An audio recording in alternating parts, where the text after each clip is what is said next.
Neymar por su forma de jugar. নেইমারের কাছে পাত্তাই পাবে না আর্জেন্টিনা। শক্তিশালী স্কোয়াড নিয়ে আর্জেন্টিনাকে হারিয়ে দিব, খেলার আগে ঠিক এমনটাই মন্তব্য করেছেন ব্রাজিল কোচ দরিবাল জুনিয়র। তাই এই নিয়ে বিস্তারিত জানতে হলে ভিডিওটি না টেনে সম্পূর্ণ দেখতে থাকুন। দর্শক, নেইমারের ব্রাজিল দলে ফেরা নিয়ে ইতিমধ্যেই সবার সামনে প্রকাশ করেছেন ব্রাজিল কোচ দরিবাল জুনিয়র। তিনি বলেন, নেইমার এখন পুরোপুরি সুস্থ। আগামী মার্চ মাসে ব্রাজিলের হয়ে মাঠে নামবেন নেইমার জুনিয়র। নেইমার একাই যে কোনো প্রতিপক্ষকে হারিয়ে দিতে সক্ষমতা রাখে। নেইমার ব্রাজিল দলে ফিরলে ব্রাজিল দল হবে বিশ্বের অন্যতম শক্তিশালী একটি দল। এই ব্রাজিলকে হারাবে কে?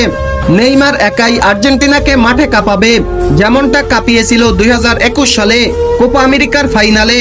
সেদিন ব্রাজিল 1-0 গোলে হেরে গেলেও নেইমার দেখিয়েছিল মাঠের কারিশমা।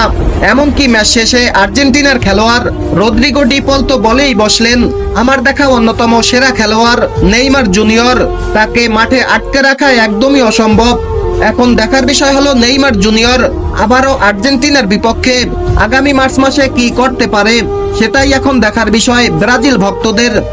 তো দর্শক, নেইমার ব্রাজিল দলে ফিরলে ব্রাজিল কতটা শক্তিশালী হবে তা অবশ্যই জানিয়ে দিন ভিডিওর কমেন্ট বক্সে।